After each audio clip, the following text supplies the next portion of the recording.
Atensyon po sa lahat ng mga senior citizen dito sa Pilipinas. Bago pa man matapos ang Marso, may malaking balita na kailangan ninyong marinig at posibleng ikaw o ang iyong mahal sa buhay ay kasama sa listahan ng mga tatanggap ng 60,000 surprise payment. Hindi ito biro, hindi ito rumore. Ito ay isang tunay na programa na maraming seniors ang hindi pa alam. At kung hindi ka manonood hanggang katapusan ng video na ito, baka mamismo ang pagkakataong ito na hindi na mauulit. Isipin mo na lang 6,000 sapat na para sa gamot, bayarin pagkain, kahit maliit na negosyo para sa iyong pamilya. Pero, ang malungkot na katotohanan, maraming eligible seniors ang hindi nakakakuha dahil lang sa hindi nila alam kung paano mag-apply, sino ang kwalipikado at saan pupunta para maklaim ito. Kaya nandito ako ngayon para ibigay sa inyo ang kumpleto, tama at pinaka-updated na impormasyon tungkol sa surprise payment na ito. Sino ang kasama? Ano ang mga requirements? Kailan at saan ito makukuha? Lahat ng sagot nasa video na ito. Huwag hayaang lumipas ang Marso nang hindi mo alam ang iyong mga karapatan bilang senior citizen. I-like ang video na ito ngayon para makatulong sa ibang seniors na makita rin ang importanteng impormasyon na ito at baka ikaw ang makaligtas sa kanilang buhay. Mga kaibigan, kung nanonood kayo ngayon, ibig sabihin ay sapat ang inyong pagmamahal sa inyong mga mahal sa buhay o baka ikaw mismo ay isang senior citizen na gustong malaman kung totoo ba ang lahat ng narinig mo. At ang sagot ko sa inyo ngayon ay oo, totoo ito. Pero tulad ng lahat ng government benefits dito sa ating bansa, may proseso, may kondisyon at may mga bagay na kailangan mong malaman bago ka pumunta sa kahit saang opisina. Kaya naman huwag kang mawala dahil sa video na ito talagang bibigyan kita ng pinakakumpletong impormasyon na maaari mong gamitin ngayon mismo. Simulan natin sa pinakaimportanteng tanong. Bakit ngayon? Bakit March?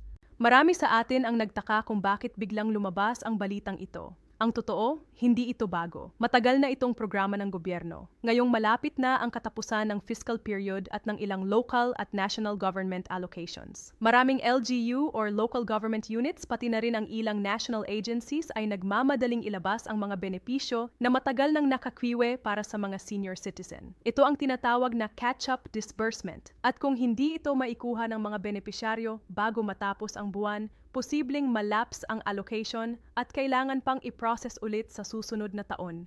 Kaya ang urgency na ito ay hindi lang marketing. Ito ay katotohanan na nakakaapekto sa inyong bulsa. Ngayon, pag-usapan natin ang pinakamainit na tanong. Sino ba talaga ang kasama sa listahan? Una sa lahat, kailangan mong maging 60 years old pataas para maging eligible sa pangunahing senior citizen benefits. Pero ang 60,000 na ito ay hindi simpleng pamigay lang ng pera. Ito ay kombinasyon ng iba't ibang benepisyo na pinagsama-sama na. Kung lahat ay maa-avail mo ng tama at sa tamang oras, ang kabuuan nito ay maaaring umabot sa 60,000 o higit pa depende sa iyong sitwasyon at sa inyong lugar. Kaya huwag kang magpanik kapag narinig mong hindi pa ako natanggap ang ganoon kalaking halaga. Dahil ang totoo, ito ay hindi isang lump sum na ibinibigay sa iisang araw. Ito ay isang pinagsama-samang halaga mula sa iba't ibang programa na dapat mong malaman at i-avail isa-isa. At yan ang gagawin natin ngayon sa video na ito. Tutulungan kita na maunawaan ang bawat isa sa mga programang ito at paano mo makukuha ang bawat piso na nararapat sao. Magsimula tayo sa Social Pension Program para sa Indig Senior Citizens na pinapatakbo ng DSWD or Department of Social Welfare and Development. Ang programang ito ay nagbibigay ng 1,000 bawat buwan sa mga senior citizen na walang permanenteng pinagkukunan ng kita. Walang pensyon mula sa SSS, GSIS o kahit anong ibang ahensya ng gobyerno at walang regular na suporta mula sa pamilya o kamag-anak. Ang 1,000 bawat buwan ay tila maliit lang. Pero kapag pinag-ipon-ipon mo ito sa buong taon, iyon ay 12,000 na. At ang nakakatuwa rito, maraming seniors ang hindi nakakatanggap ng kanilang buwan ng social pension dahil lang sa hindi nila alam na eligible pala sila o hindi sila naka-enroll sa programa. Kaya ang unang hakbang na kailangan mong gawin ngayon ay pumunta sa pinakamalapit na DSWD office o sa inyong barangay para malaman kung nakalista ka na o kailangan ka pang mag-apply. Bukod sa social pension, meron ding Centenarians Act na nagbibigay ng espesyal na benepisyo para sa mga senior citizen na umabot na sa edad na 100. Kung meron kang kilala o kamag-anak na 100 years old na o higit pa, sila ay may karapatang tumanggap ng 100,000 cash gift mula sa gobyerno kasama ang isang letter of felicitation mula sa Pangulo ng Pilipinas. Ito ay batas. Republic Act 11, 1768. Kaya walang sino man ang makakasabi sa inyo na hindi ito totoo. Kung hindi pa ito na-avail ng inyong lolo o lola na higit sa 100 na ang edad, tumakbo na kayo sa inyong lokal na opisina ng DSWD ngayon din. Ngayon naman pag-usapan natin ang SS Security System benefits para sa mga senior citizen. Kung ikaw ay miyembro ng SSS at nakapagkontribusyon ng sapat na bilang ng buwan bago ka nagretiro, ikaw ay entitled sa isang monthly retirement pension. Ang halaga nito ay depende sa iyong average monthly salary credit at sa bilang ng iyong mga naibayad na kontribusyon. Pero ang marami sa atin ay hindi alam. Bukod sa monthly pension, may tinatawag ding 13th month pension na ibinibigay tuwing Nobyembre or Disyembre. Ito ay katumbas ng isang buwan na pensyon mo at ito ay otomatikong ibinibigay sa lahat ng aktibong pensyado ng SSS. Kaya kung hindi mo pa ito natatanggap, dapat mag-follow up sa pinakamalapit na SSS branch or mag-check sa iyong SSS online account. Para naman sa mga GSIS pensioners, ang mga dating government employees na naglingkod sa gobyerno at ngayon ay nagre-retire na, mayon din kayong karapatang tumanggap ng iba't ibang benepisyo bukod sa inyong buwan ng pensyon. Kabilang dito ang Enhanced Life Policy, ang Consolidated Life Insurance, at ang posibilidad na mag-avail ng emergency loan kung sakaling may pangangailangan. Ang GSIS ay isa sa mga pinakaaktibong mga ahensya ng gobyerno pagdating sa pag-aalaga ng kanilang mga miyembro. Kaya siguraduhing updated ang iyong UMID card at ang inyong personal na impormasyon sa GSIS para walang abala sa pagkuha ng iyong mga benepisyo. Pero hindi natatapos doon ang kwento. Isa pa sa mga pinakaimportanteng benepisyo na kailangan ng bawat senior citizen na malaman ay ang PhilHealth coverage. Sa ilalim ng Universal Health Act, ang lahat ng senior citizen sa Pilipinas ay automatikong miyembro ng PhilHealth. Libre ang premium at sakop sila ng comprehensive health coverage.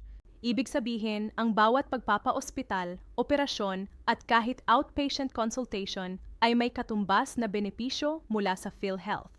Ang average na halaga ng PhilHealth benefits para sa isang senior citizen na nagpa-ospital ay maaaring umabot sa 20,000 hanggang 30,000 o higit pa depende sa karamdaman at sa haba ng confinement. Kaya ang PhilHealth membership ng inyong lolo o lola ay hindi lang isang piraso ng plastic na card.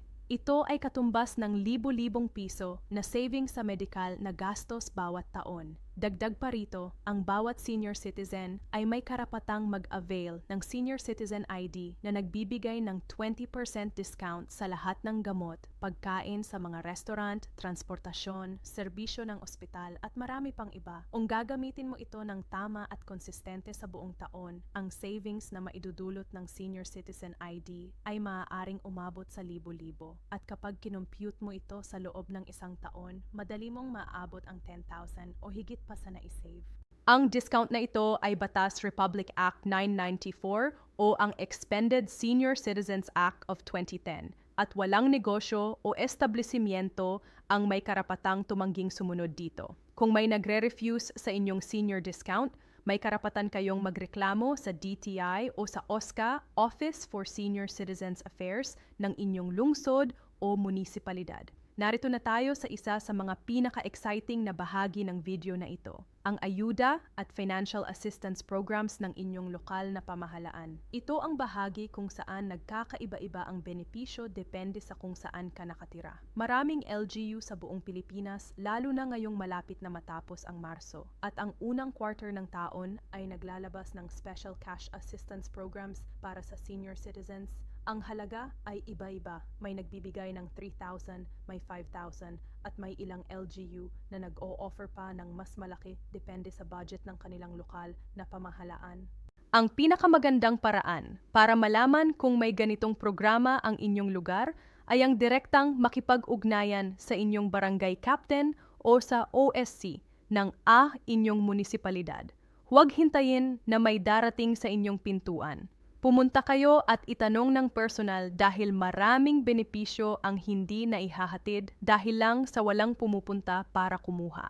Ngayon, pag-usapan natin ang isang bagay na maraming senior citizen ang hindi alam, ang kanilang karapatang mag-avail ng libreng gamot mula sa mga government health centers at hospital. Ang Department of Health ay may programa na tinatawag na Malasakit Center na makikita sa mga piling government hospitals sa buong bansa. Ang Malasakit Center ay tumutulong sa mga pasyente na ma-access ang lahat ng available na financial assistance mula sa PCO Medical Assistance Program, PhilHealth Benefits, DSWD Assistance at Pag-Core Medical Assistance sa iisang lugar lamang. Para sa mga senior citizen na may matinding karamdaman at may mataas na medikal na gastos, ang Malasakit Center ay maaaring makatipid ng 10,000 hanggang 1,000 para sa kanilang pamilya. Kaya kung may pamilyar ka na senior citizen na kasalukuyang nagpapagamot sa isang government hospital, itanong yan kaagad kung mayon silang NSA Malasakit Center at huwag palampasin ang pagkakataong ito.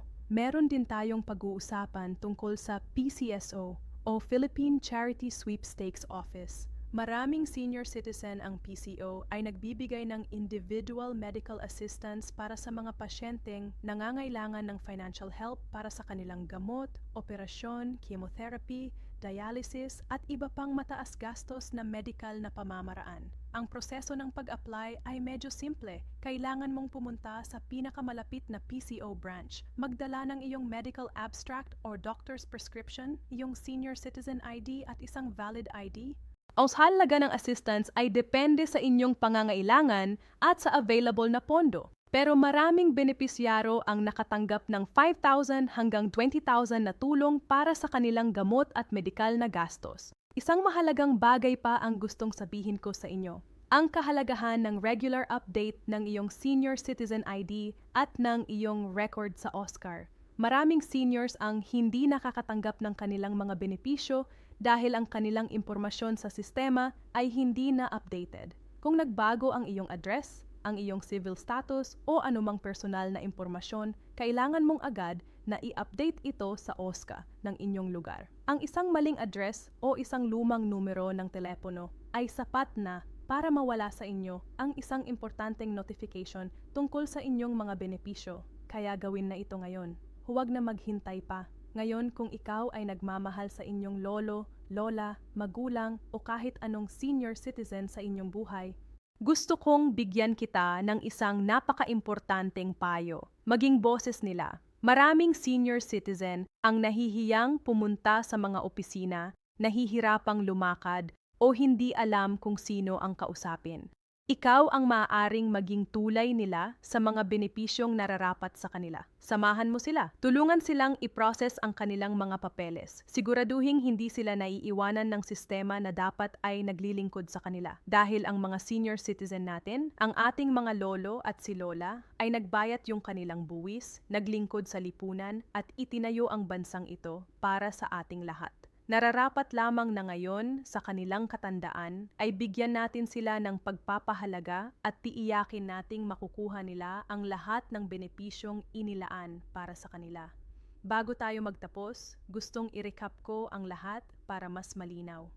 Ang 60,000 na banggit natin ngayon ay hindi isang direktang bayad na darating sa inyong pintuan bukas ng umaga. Ito ay isang kumpletong halaga ng lahat ng benepisyo na nararapat sa isang senior citizen. Ang social pension, ang PhilHealth benefits, ang LGU assistance, ang PCSO medical aid, ang SSS o GSIS pension bonuses, at ang iba pang programa kapag lahat ay na-avail ng tama at sa tamang panahon. Ang pinakamagandang bagay rito, lahat ng ito ay legal. Lahat ay tungkulin ng gobyerno at lahat ay nararapat sa bawat senior citizen sa bansang ito. Hindi mo ito kailangang pagsikapang makuha bilang isang pabor. Ito ay inyong karapatan bilang isang mamamayan ng Pilipinas. Kaya ang tawag ko sa inyo ngayon, kumilos na pumunta sa inyong barangay. Makipag-ugnayan sa OSCAR ng inyong lugar. I-verify ang inyong record sa SSS, GSIS o PhilHealth. Alamin kung may special ayuda ang inyong LGU ngayong Marso. At higit sa lahat, huwag hayaang lumipas ang buwan na ito nang hindi ninyo alam ang inyong mga karapatan dahil ang bawat piso ng benepisyong hindi mo nakuha ay isang piso na nawala sa inyong pamilya, sa inyong kalusugan at sa inyong dignidad bilang isang senior citizen. Salamat sa inyong panunood hanggang makatapusan na ng video na ito. Kung natutunan kayo ng kahit isang bagay ngayon, i-share ang video na ito sa inyong mga kakilala, kamag-anak at mga mahal sa buhay na senior citizen dahil ang impormasyon ay ang pinakamakapangyarihang bagay na maaari nating ibigay sa isa't isa. At kung mayroon kayong mga tanong o gustong ibahagi ang inyong karanasan sa pagkuha ng mga benepisyong ito, ilagay sa comments ang inyong mensahe. Narito ako para sagutin ang bawat isa. Hanggang sa susunod na video. Ingat lagi at huwag kalimutang ipaglaban ang inyong mga karapatan.